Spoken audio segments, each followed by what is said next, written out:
seats here. There's some seats around. Feel free to filter in. What a great turnout. It's good to see the community turn out and help us out here with a discussion. We have some speakers that will highlight some ideas for you to think about, and then there's going to be a planning session that will be facilitated by our consultants, the BSC Group.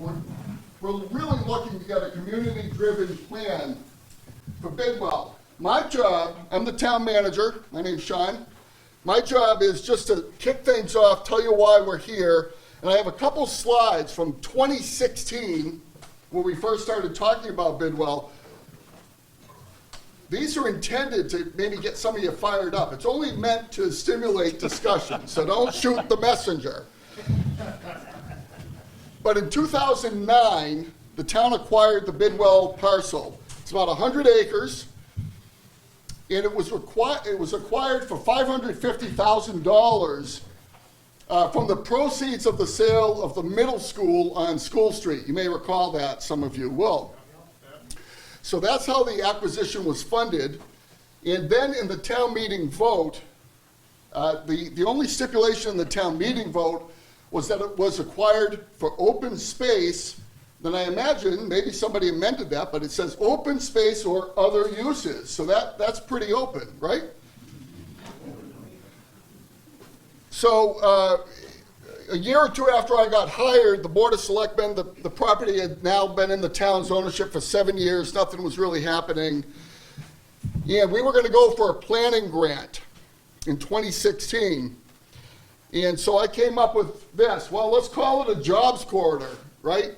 Because isn't South Athol Road, isn't that what you think of? Industry and trucks. Or maybe you don't. I'm exaggerating, of course.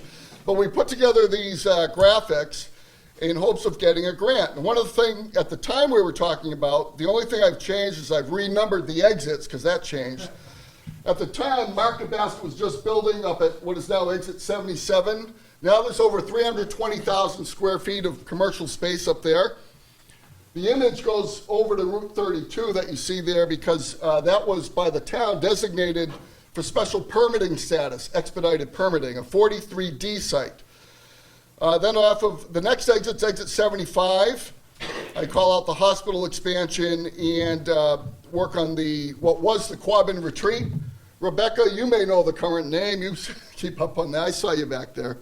And then in Orange, we were talking at the time with Kevin Kennedy, who was the community development director in Orange. They were talking about expanding their industrial parks. And so we came up with this jobs corridor idea, and we found a study from 1999 that talked about an exit being put in at South Athol Road and Route 2, another interchange with the highway. So the upshot of all this is we ended up getting a planning grant, but the town was, at the time, planning department, select board, and my office, we were focused on downtown. So that grant got amended, and we did a downtown planning grant with the BSC Group. And if you look at the CDBG projects on Marble Street or Walnut Street or Church Street, if you look at complete streets around Fish Park and the sidewalks, or the grants that we're pursuing along Canal Street, that all came from that master plan. So the Bidwell site sat on the back burner until last November. One of the goals from the Board of Selectmen was for my office to try to engage the community. And instead of us telling you what should go there, you tell us what should happen at the site. This slide I put up because I have said, in my opinion, at some point in the future, the town's gonna wish it had more access to Route 2, maybe. Maybe you won't. You'll be glad you don't have it. I don't know.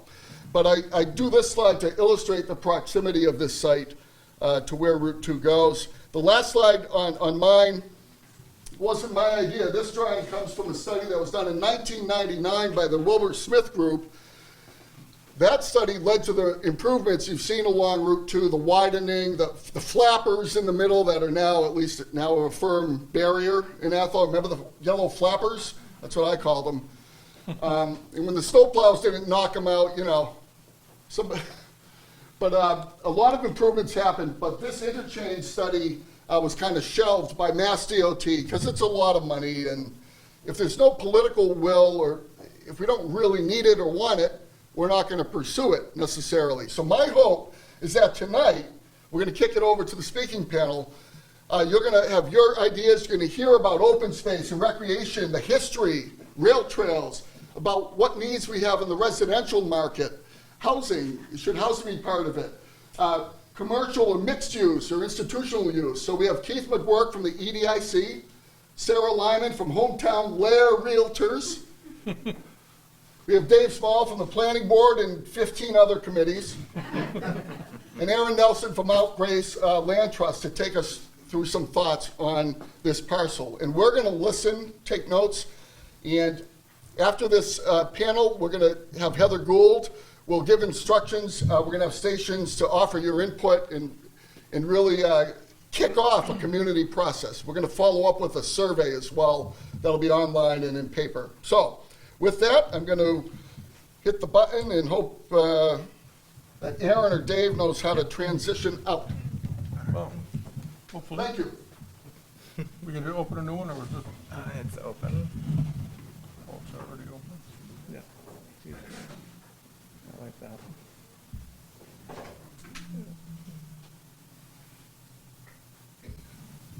There we go. All right. Well, thanks everybody for coming today. It's we usually get about 8 or 10 people to show up for these things, so it's good to have a little extra room. The Bidwell piece that you saw on the other maps, you know, it's 100 acres. It's pretty nice place. I spent an hour or so there this morning just because I hadn't been there for 8 or 10 years, and thought I'd redo it. This is the barn at the corner of Partridgeville Road and South Athol Road. This is a potentially, it's not an historic building as such, but it has potential. It's an old building from the 1850s, and it's got a slate roof, and it's a beautiful structure. So if we do some recreational things in the future, maybe that'll have a major role for that. I took a few pictures around there. There's quite a few good trails all the way through the area. The area was logged about 8 years ago. Mike Stange did the work. He did a really good job.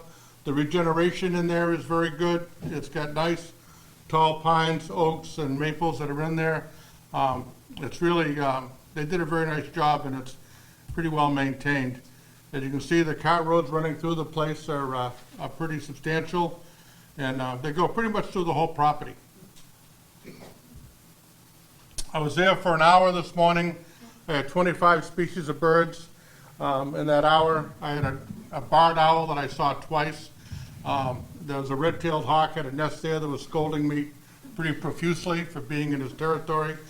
But again, there was, you know, warblers and vireos and all the other normal stuff that we would expect to see in a good New England forest. You know, pines, hemlocks, and oaks are the main tree species out there that kind of dominate the landscape. And again, even the hemlocks didn't look overly abused by adelgid or anything else, so they're in pretty good shape. The pine looked relatively good too. Both of these species do have a lot of insect problems that are in the region, and so I always try to look to see how healthy the ones we have locally. Lots of understory stuff, you know, sensitive fern and interrupted ferns are all through the landscape, and it really is a very beautiful site, and it's something, if you get some time, take a hike up through the woods up there. It's really quite beautiful. Huh, okay, this way. Okay, so I'm going to be turning it over to Aaron, and we're going to talk about open space and residential design and other aspects of how we might have multiple things going on the property at the same time. It doesn't have to be all one thing or all another. So I'm going to turn it over to Aaron from Mount Grace, and he'll talk about something. Yeah. Thank you, Dave. Yeah, so I'm Aaron Nelson. I'm a project manager at Mount Grace Land Trust, just up at Old Keene Road in Athol. And I thought I would sort of talk about both the town's goals that they put in the open space and recreation plan that was created in 2019, and then go through some of the different conservation values that, when Mount Grace is looking at a property or the Conservation Commission is looking at a property, we're trying to assess, what are the things that we would really want to preserve about that property and how that might inform, either its whole protection or, as Dave was mentioning, some of the more limited development scenarios where you'd have a mixed use. And so I think the main thing with the Bidwell property is, as you can see here in the open space and rec plan goals, the rabbit run, which I believe there's some posters out front that folks may have seen. But the rabbit run, just in case folks don't know, was a railroad back in the 19th and early 20th century that ran from Athol down through what's now the Quabbin down to Springfield. And when the Quabbin was created, they tore up all the tracks and the railroad disappeared. But basically throughout town, all the way up to the throughout Athol and New Salem, you can find tracks of sort of the rail bed in really, really good condition. And a big stretch of that rail bed that still exists runs through the Bidwell property. And so this is something that I've been working with Dave and Eric, the town planner, on, looking at the feasibility of trying to repurpose that existing rail bed that's in really good condition as a rail trail, or use as much of the existing rail bed as possible, maybe have some slight deviations from this historic route, but really try and create a rail trail that would connect Athol Town Center all the way down to the Quabbin, both as something for town residents, because there is a lack of bike trails and multi-use trails in this region, but also as a recreational destination for tourists and to draw people to the region. And so this map is a little wonky because north is going that way, but I thought it would be best so that folks could see sort of the whole rail trail. And so you can see up here is Athol Town Center, and then Bidwell is just coming off it, right sort of coming out of Athol Town Center is the Bidwell property. And then it runs through the existing South Athol conservation area. If folks have been down there, you know that the rail trail or the rail bed forms a really nice trail through the center of that town conservation area. And then eventually the rail bed runs all the way to Quabbin Gate 35, and you can actually walk the old rail bed on one of the Quabbin trails right into the water, basically, and you can see where it disappears into the Quabbin. So how does Bidwell fit into that overall picture? So the big rail trail project is going to be a long process. We're expecting it to be many, many years before the whole thing is built. But right now, we're really focusing on trying to connect this South Athol conservation, where there's the existing rail bed, and the Bidwell property, which is already town-owned. And the reason for that is both to get a section of trail up and running so that folks can use it, but also because Bidwell is, at least in our current thinking, the northern terminus for the proposed rail trail. So you can see here, this is Bidwell, this is Town Center, and it gets a lot harder as you move closer to Town Center to sort of route the rail trail on the historic rail bed. There's been some residential development. This is protected by Mass Fish and Wildlife. So there are some challenges to sort of getting it into Town Center, but perhaps a little luckily or fortuitously, the town owns Bidwell, and if you go sometime and visit the property, you'll know that there's an existing big field next to the barn that could serve as a really nice parking area and sort of a trailhead access for any proposed rail trail. And this is just the ortho photo. You can see some of the development and some of the things that need to be overcome to get the trail all the way up to Town Center. So that's the sort of quick summary of the rail trail context. I'm now going to run through some of the other conservation values that we might look at for a parcel like this. And one thing I just wanted to note up top is that when you look at sort of the landscape context of Bidwell, it's kind of interesting. You know, this is town center, and then there's a big swath with very little protected land, really, until you get down to South Athol Conservation Area and further south to the Flodden. And so one thing that Bidwell could provide is a pretty large area for, as Dave was mentioning, hiking, recreating, using the rail trail both as, you know, something where it's a parking area, but the rail trail could also connect folks to hiking trails that go further up into the property. And that's something that, you know, we've got Bears Den on the north side of town, we've got other recreation areas, you know, north of 2A, but, you know, isn't something that is as much a part of the landscape down south here. This is just looking at the ortho of the property, and then this is the topographic map, and so you can see, you know, it's actually quite a steep, or maybe not quite steep, but there's a good slope up here to a summit on the top of the hill. And as Dave was mentioning, the trails go basically all the way up there, and it could form a nice hiking network. This is where the rabbit run, the historic railbed runs on the property. You can see it sort of coming right along this road frontage, right behind the barn, and that's why we're thinking that this sort of field area next to the barn could be a really nice parking area that would provide trailhead access to the trail. And it's not something that, you know, necessarily has to cut off access to the rest of the property. There could be, you know, a shared driveway or something that crosses the trail and allows access to the interior. I know there have also been some ideas floated for the barn as something that could complement the trail, perhaps, you know, getting refurbished and becoming a bike rental business or a cafe or something that would complement folks that are coming to the region using the rail trail. So that's the sort of big recreation piece done, and I would say for this property, when we're looking at conservation values, recreation is really the centerpiece of what we'd be wanting to preserve for folks. And that's, I think, something that was also really highlighted in the open space and recreation plan. But just running through some of the other stuff that we look at when we look at conserving land, this is a map of the biomap area. So this is what the state has mapped as being really important for habitat and biodiversity. It's something that we always look for when we're looking at properties.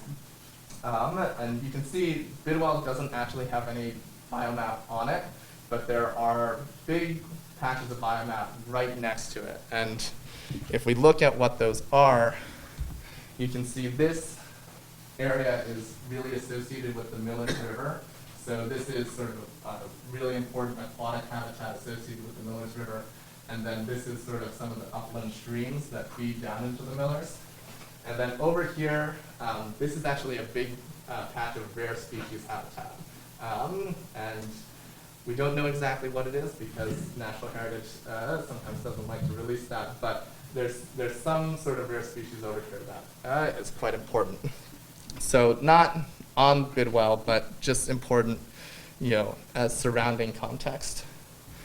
These are some of the wetlands. You can see there's a big forested wetland down here by the road frontage that drains down into the Millers River and into that important habitat I was talking about earlier. There's also a big wetland up here at the top.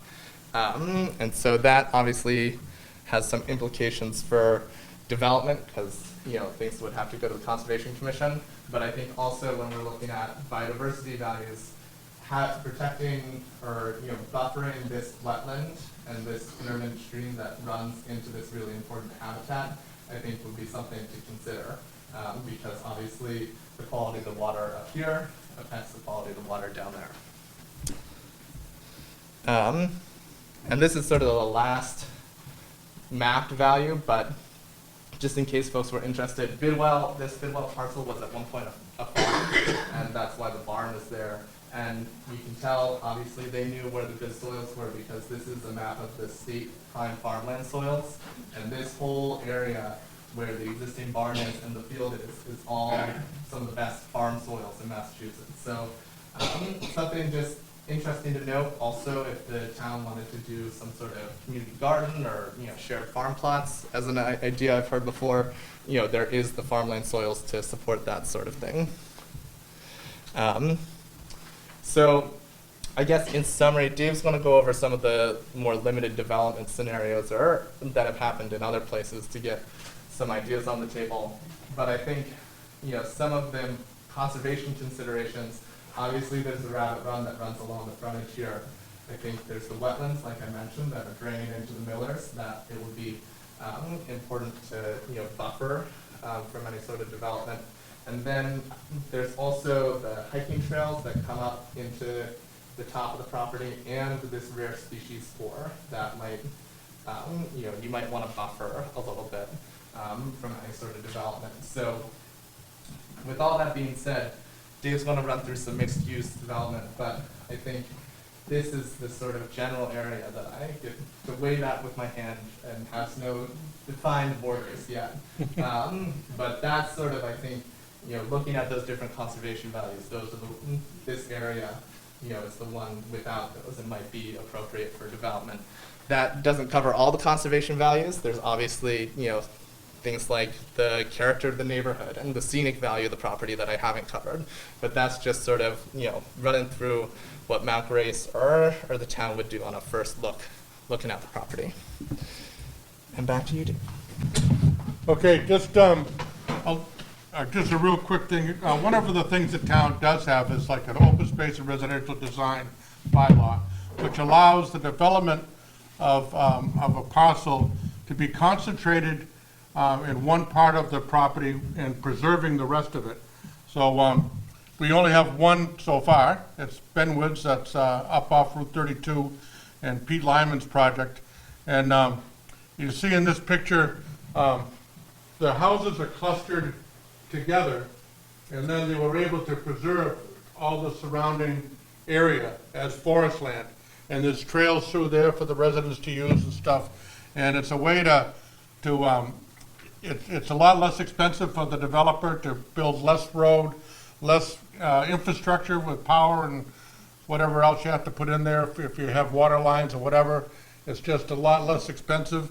So, and it preserves quite a bit of woodland habitat beside that. So it's a relatively new to us thing. This is the first one. This was on an old gravel bank, so it didn't have a whole lot of trees to start with.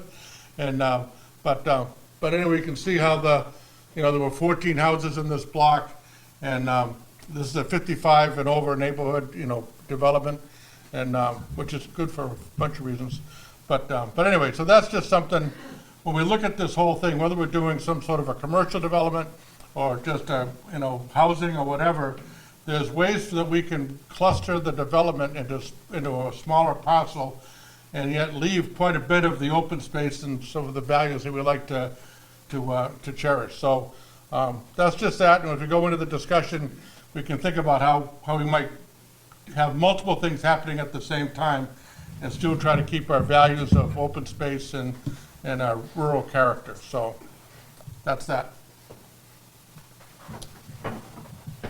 Okay, boss. All right, so what we'll do is we're going to just continue on. We have two more. We're going to hear a little bit about what's happening in residential trends from Sarah from Hometown Realtors. Later, Sarah Lyman. Then we're going to get to all you too. Can you guys hear me from here? I'm a mom of four, so I have a pretty loud voice. So would you prefer me to stand up? You're good? Okay, you can hear me in the back. So that's good. Yeah, I've been lucky enough to work with the town of Athol probably for the last 15 years on some of their different housing discussions that they've had, and we've talked from everything from distressed properties to senior housing and everything in the middle. And I think that as a community, we have to start to think of different ways that we can provide housing to the people that want to live here. And here in the North Quabbin, whether it's Athol or Orange or even some of our smaller hill towns, it's critically important at this point and over the course of the next 10 to 15 years that we find a way to have affordable housing here for the people that want to stay here.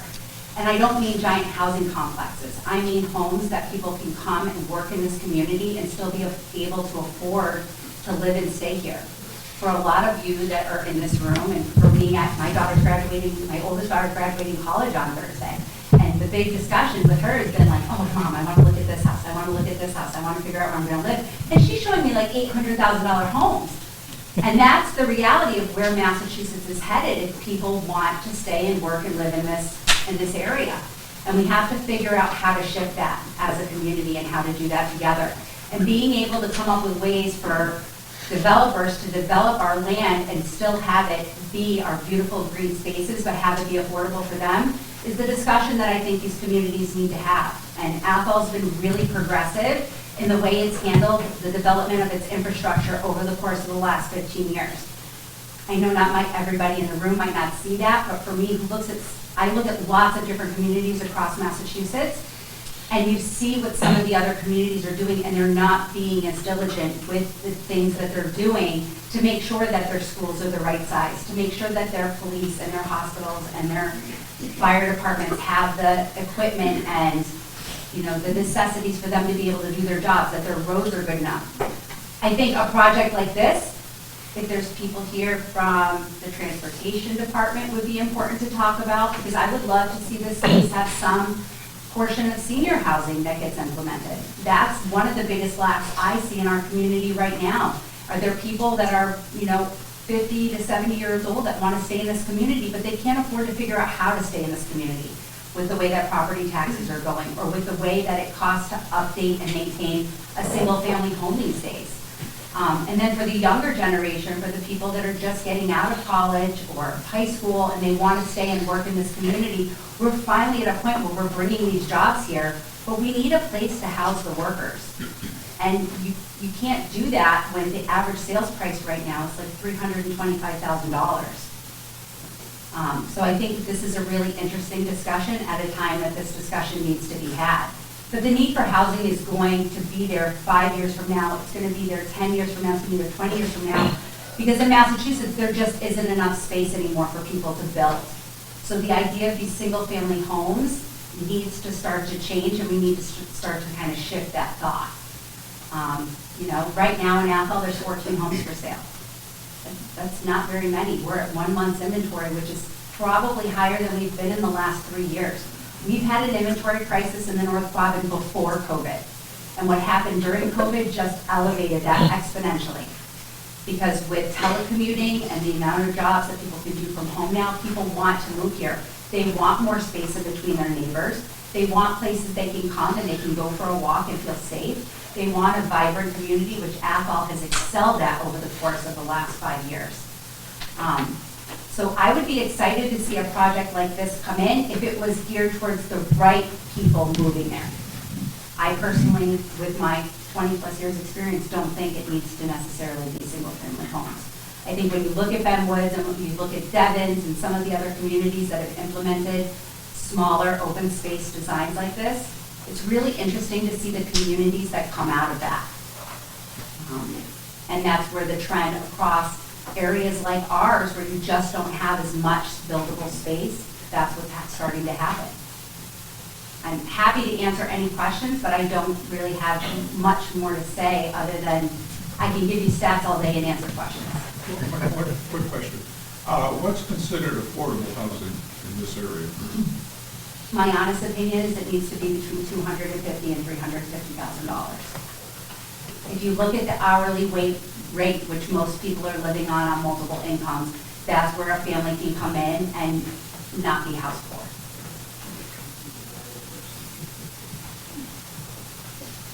Yes? Is there any opportunity for apartment buildings? In this space, I think it would be up to the zoning committees to discuss that. I do think that that would be interesting. I know that there's some other spaces in Athol that they're thinking about doing that, and I can tell you that my office for the last 8 years probably gets at least 10 to 15 calls per week, maybe sometimes per day, depending on if it's the end of the month or the beginning of the month, of people saying, our apartment's being sold, we can't afford our rent, we need to find somewhere to live. My house that I've been renting is for sale, I need to find somewhere to go. We need multi-generational living too. I think that's something that we really have to think about, because more and more people are taking in their parents, And more parents and grandparents are taking in their grandkids, and we need to figure out how we can have cohabitation in a healthy way and not have that be a negative stigmatism for our community. What we're gonna do, we'll have more Q&A before we do the planning session for anybody on the panel, but when you talk about multi-generational, Keith, it struck me as you would talk about some ideas for the site as well. So Keith is the chairman of our Economic Development Industrial Corp. Took over for Jim Meehan, who retired in Florida, and is doing a great job, Keith, so. Okay, thank you. As Sean said, my name is Keith McGurk. Can you hear me back there? Gotta bring out your mom. So I'm the chairman of the EDIC. And just to start off with, I would say, EDIC is not really involved in this parcel right now. This is not one of our projects. We were just asked to provide some input. We're not actively working on this project right now. Anyway, one of the things I wanted to talk about was commercial, industrial, and institutional uses. So in Athol, as you know, we have zones. And this particular parcel, the Bidwell parcel, is what's called Zone C, the residential zone.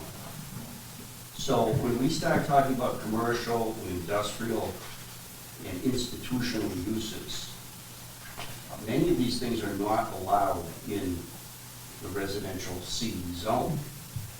You can't just put a factory down there. It would need to be rezoned. And that's a big process. It would have to be voted on at the town meeting, it would have to be approved by the state and everything. So in Athol, the commercial zone, or the commercial uses are, for example, bookstores, funeral home, motor vehicle sales, a print shop, for example, restaurants, retail businesses. These are considered in Athol commercial uses. Many of them are not allowed in that parcel on South Athol Road because it's in Zone C. Industrial uses.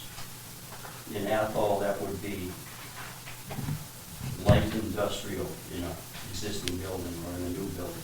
Bulk storage, contractor's yard, earth removal, junkyard, warehouses, okay? These are by and large, most of those things are not allowed on that parcel down there. They're prohibited uses. Some of them are allowed with a special permit, but most of them it's just a no, they're not allowed. So it would require rezoning to do those things there. You couldn't just put a factory in there. The other section of our zoning uses is what we would call institutional uses. And institutional uses means that uses for municipal, like a town using it, or a fire station or police station or something. Religious uses, educational uses, both municipal and private schools, daycare centers, a hospital, public utilities. These are institutional uses.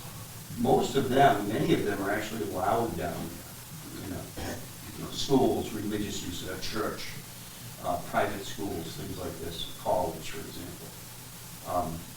They are allowed in Zone C, many of them, some of them with special permits. So those three things, those three categories are somewhat problematic when you start looking at them for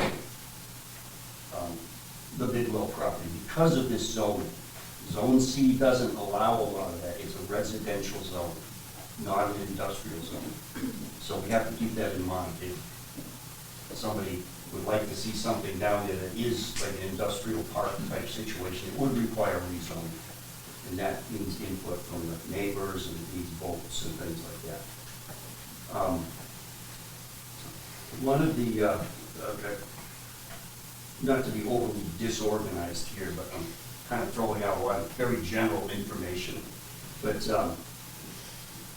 we have there a kind of a rare situation. You've got a 100-acre parcel down there that the town owns and is not in conservation right now. See, much of the big parcels that the town owns, they're in conservation, you can never do anything with them. They're already, you know, secure from any kind of development. But this is a 100-acre parcel that's not. It actually could be developed. So we have to be very careful about what we put there, because we might need that sometime down the road. And we don't, if you put, whatever you put in there is going to be there forever. And you're going to lose that 100-acre parcel that you might need all or some of someday for a new high school or something. I remember when the town of Crossroads, that was the rumor going around town, that it was gonna be the new site for all the schools in Athol. Yeah, that was mentioned, yes. And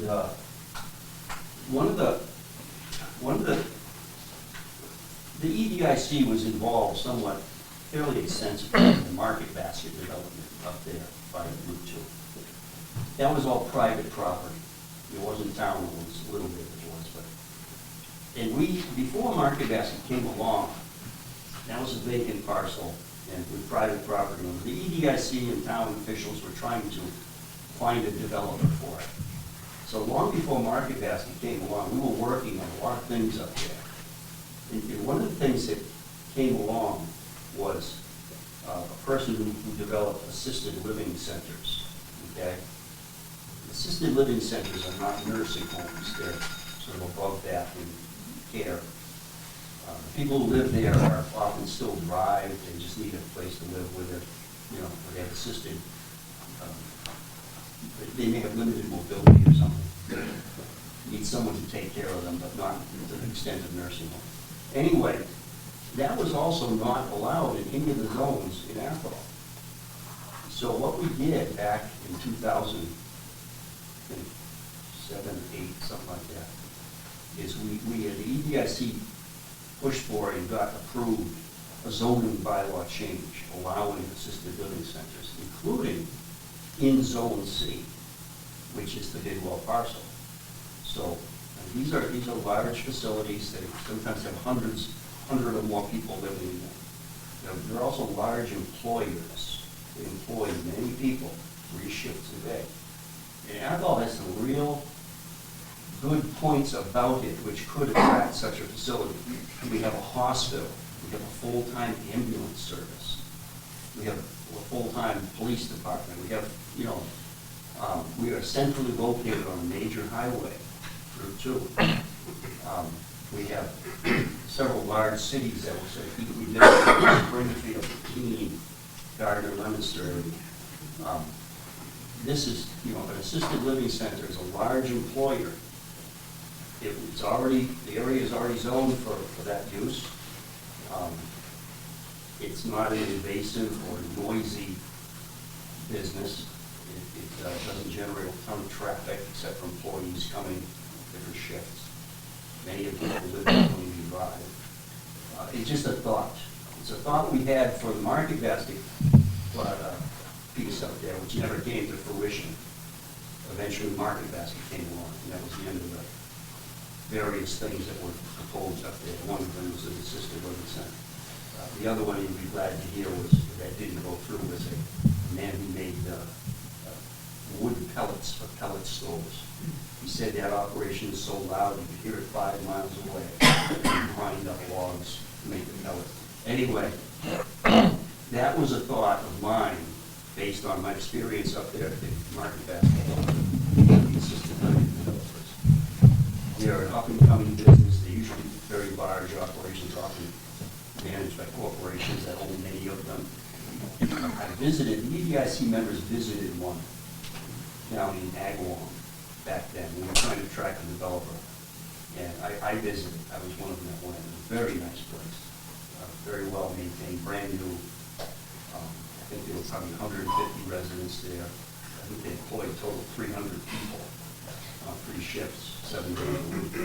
So it was, you know, it was a nice business. It was not, it didn't intrude on the community. It wasn't noisy. It didn't generate a lot of neighborhood complaints or anything. It was very quiet. Just saying, you know. So that was something to keep in mind. And it's the EDIC tries to always look at things that produce jobs. You know, that's what we try to, are always looking at, jobs. That's one of our mandates. Question over here. Keith, Yes. Yeah. I was going to say the same thing right now is. I'm just going to speak to the healthcare industry as a whole. It's severely lacking as far as staffing goes. So it's, a lot of travelers are coming into this area. I don't know if anybody realizes that, but there's very few employees at Athol Hospital that are actually Athol Hospital employees. Traveling nurses are coming out this way. Quabbin Valley can't keep help. So an assisted living is sounds very great. You're not going to be able to staff that. In my opinion, you're not going to be able to get the nurses in here. You're not going to be able to get, unless you're hiring travelers, nurses, aides. And these corporations oftentimes don't care about their level of staffing and their level of care. So I think it's something to be really mindful of. If you're thinking of an assisted living, you have to be really mindful of who you're dealing with, what type of healthcare corporation, and where you're going to get the staffing.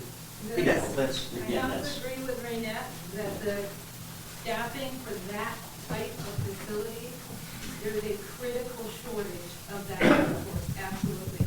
well, there is now. I look at workforce all the time, and it's projected for the next 10 years, it's not going to get a lot better. Wouldn't that be a question? The that other thing I developer, just want to you know? point out is that assisted living facilities are not at all affordable. Our seniors here in Athol, by and large, would never be able to afford Well, I to be know, in that it's kind not- of a facility. It's not being really thought of or spoken of as though it's something that Athol would necessarily be using a lot of it. It's a business that could go in there that isn't intrusive of the neighborhood. That's the main point. The specifics of assisted living center, I'm not an expert in assisted living centers. I'm just saying that that's, you know, there are corporations that develop them.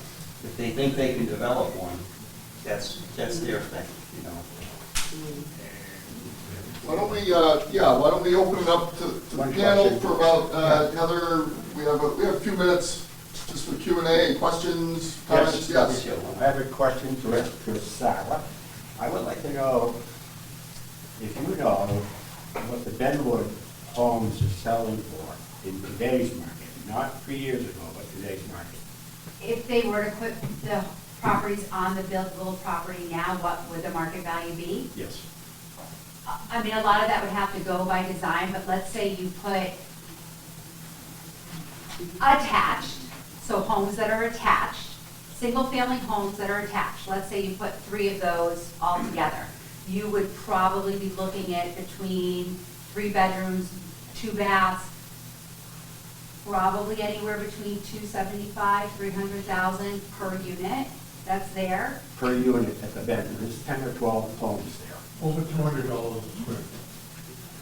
I know somebody that paid $450,000 for a home there recently. Okay, thank you. Wait, are you mean Ben Woods or at the perspective? Ben Woods. Oh, at Ben Woods, no, Ben Woods, they're spending upwards of 400,000 plus. And I believe they're all sold out. And they're senior citizen. They're over all 55 and older, yep. And I would say, I mean, I don't know if Pete's here right now, but from my knowledge, there's probably about a third of them that are local residents that purchase them. The other 2/3, I would say, are probably people that came from outside of our community or neighboring towns. Thank you, Sarah. Yep, I'm sorry for the confusion on that. Any other question? Yeah, Mary? Hi, I'm Mary Goldthorpe. I'm from the Downtown Vitality Committee. And one of the first things we do in the downtown is housing and residential. I'd like to suggest that before the town look at building housing out in RC, they look at property that the town owns within the downtown. On Canal Street, there's a parcel, I don't know how many acres it is, but, you know, About 1.5. 6 to 10, 1 acre? It's about 1.5 low cast buildings. Okay. And there's There's a also private parcel. additional private parcels that could be used to build. And what's even better about looking at a location like that first is that it's walkable to the downtown. It's not out in the woods. It could be further out in the woods than Bidwell, but it's not out in the woods. And also, the Bidwell barn is an endangered species. We had the Mass Preservation Circuit Rider come out last year and tour through the Bidwell barn. It's an incredibly valuable historic property, and the town really needs to step up to bat and preserve that building. It has an old wheelwright in there, which was used to raise the hay up into the loft. And it needs to be evaluated for preservation.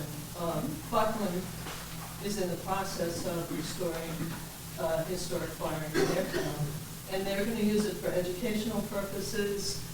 The uses for that building and that property are just phenomenal as far as historic preservation. So I'd really like to see it preserved, and I'd like to see the land preserved, because it's another thing, the town doesn't have a lot of land that they own now that can go to preservation. And also the historical issues as far as being farmland. That's another thing that Athol is really lacking, is farmland. Most of the farms, there's only a few farms left in town. And we all need to eat, so it's a really important piece of not only our history, but our future. Thank you. Peter?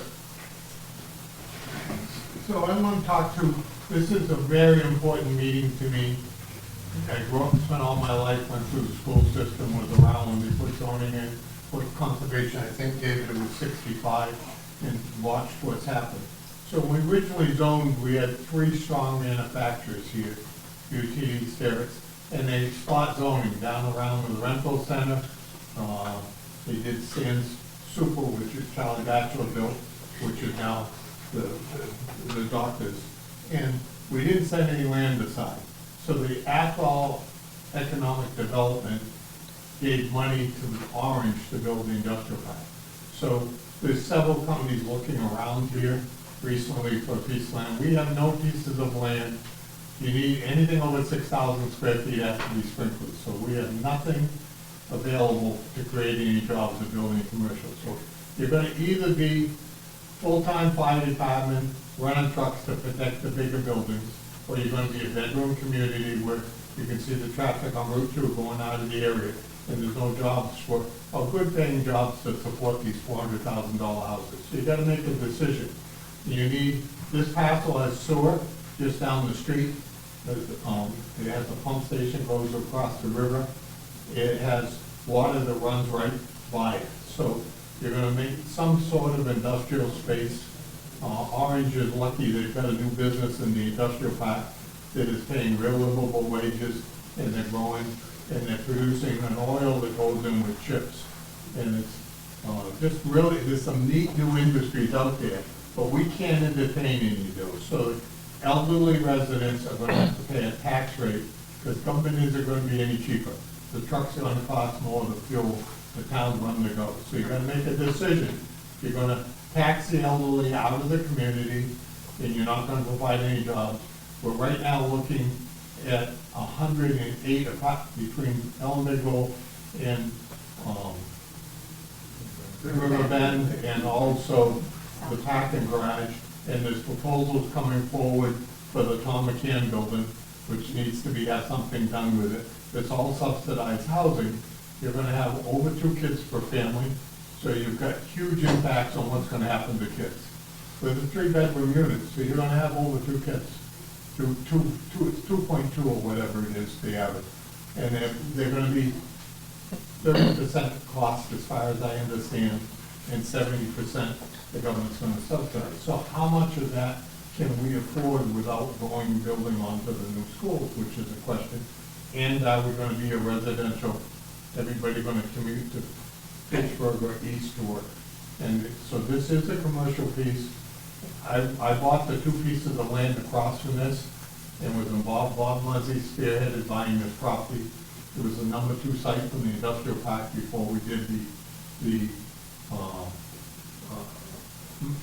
market basket site. This site was chosen because the state had proposed on putting an interchange there, and you keep the truck traffic out of town. It's very important whatever you do, it needs to be in a building site, it needs to have good water pressure, and it needs to have the truck traffic not going through the center of the town.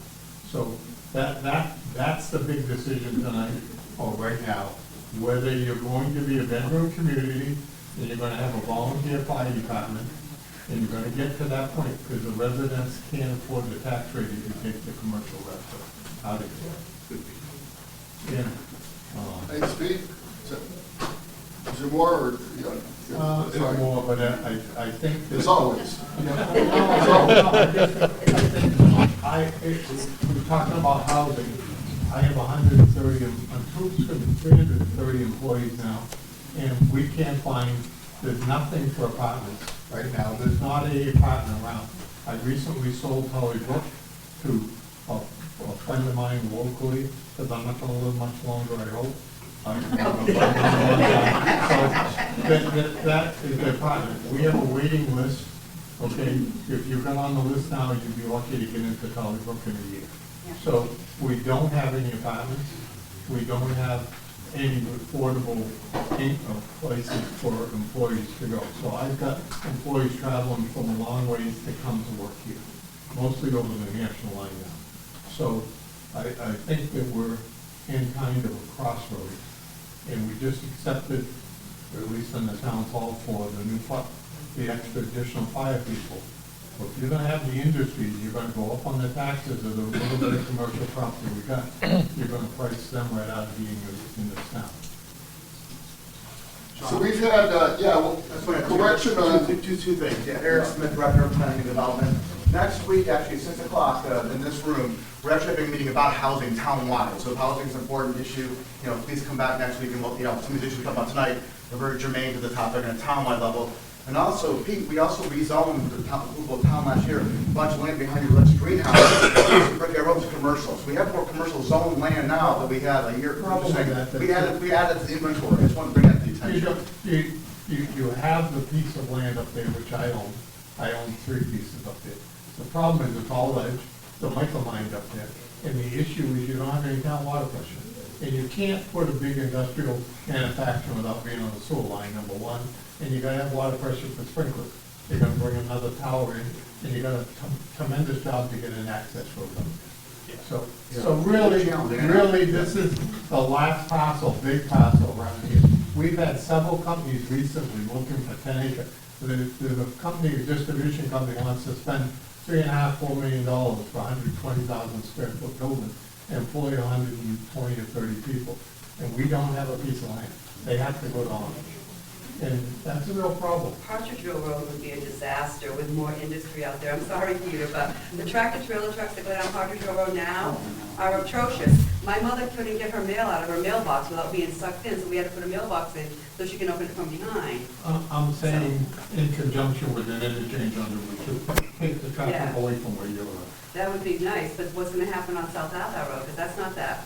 Well, it's very close. Even at the same problem, is it? Yeah, but it's still very effective. I mean, I called my I'm just saying this is the last piece of land, and it's a decision whether you're gonna be a bedroom community or you're gonna have manufacturing and jobs. Unfortunately, I think we are a bedroom community, and I think we have been. so, thank you. No, this is good. It's good to talk about these things, right? So we've heard discussion about uses from open space, recreation, the rail trail. They're talking about housing needs or elderly housing needs. We've heard about the current zoning, which is RC zoning. We've heard the inventory crisis of housing, right? And to the housing, Peter brought up the multifamily developments. Most of those are 1- and 2-bedroom or studio apartments, not in the Ellenvale Riverbend. I think only about 10% are 3-bedroom. Just How many 2 bedrooms? There's a number of 2-bedrooms, yeah. There's a good amount, but not many 3-bedrooms in those That's what's developments. healthy, you can have 4 people in that. But we need the housing, so Eric, thank you for bringing up the housing forum. That's next Tuesday, right here. Okay. So tonight we're talking about the Bidwell site. We've had some great ideas. And Heather, how do we want to engage people while they're here and thinking about these things? Do you want to come up and or stay Well, there? I'm going to stay back here because it's easier for me to explain some of these boards. We are going to be moving some of the boards up to the front to try to space it out a little bit to give people room to walk around. So the boards right here that we have that'll be moving up there are related to the zoning, the open space, and the land use. And we call out on them where the Bidwell site is, and you can see in relation to the rest of the town what they're about. We're also going to have a wishing wall. So this is kind of one of those general, like, write down what you think. We have some post-it notes as well, and it's just like, for the Bidwell site, or Athol in general, whatever you prefer, throw it up on the wishing wall. We're going to take another board over there, we're going to set those up out there. Over here, the Route 2 interchange. Have to ask a question. Very simple. Are you in favor, yes or no? So we have dots here, you put the dot where you feel. Potential uses and community preferences. This is a little tricky, so we'll be able to walk you through it. We have two stickers, a green one and a red one.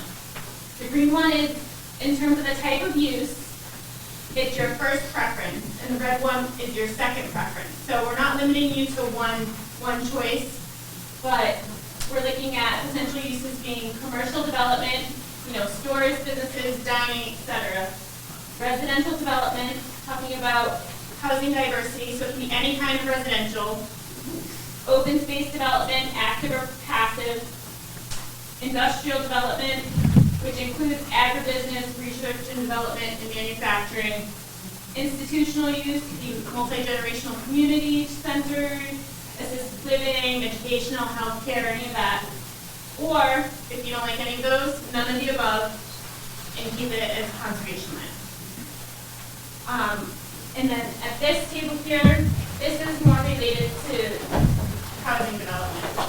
So we have some information about open space residential design that you can take and look at, but we also have some pictures of how certain types of housing look.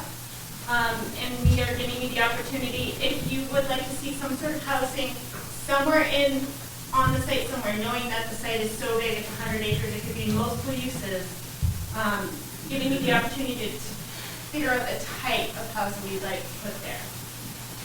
When this is all said and done, we're going to compile all of the information, and we're going to put together a survey that's going to be administered online and available for everybody to take.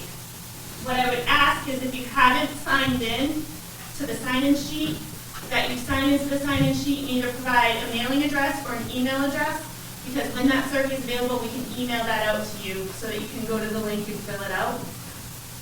And at the end of this, we're all going to come together and make a presentation on what the community thinks and, help the town move forward on the site. So tonight's the start of the process, and it's going to lead, tonight's input will lead to a survey that we hope will get wide distribution and really engage people, folks that don't even, might not come out to meetings to fill out. So this will take a little bit of time. All ideas are welcome. Brian, did you comment? Yeah, it's sort of, I think, kind of a question, so we didn't hear about what the building potential is for that site. It is a lot of slopes, there's a lot of mountains. So what do we have 20 acres for houses, 50 acres for houses, or light industrial, what are we talking about here? Well, I don't think, actually, I'm not sure we've scaled that out.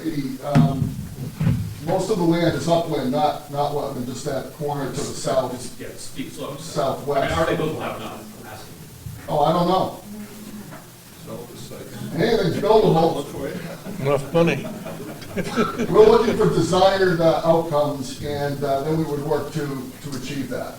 So, Heather, should we if people don't run out, we're going to move some boards so that we create space for people. Yeah, that's great to have a full room. Push some chairs down. And we'll stack a few chairs as we stand up, and we'll Give them a map, showing eventually.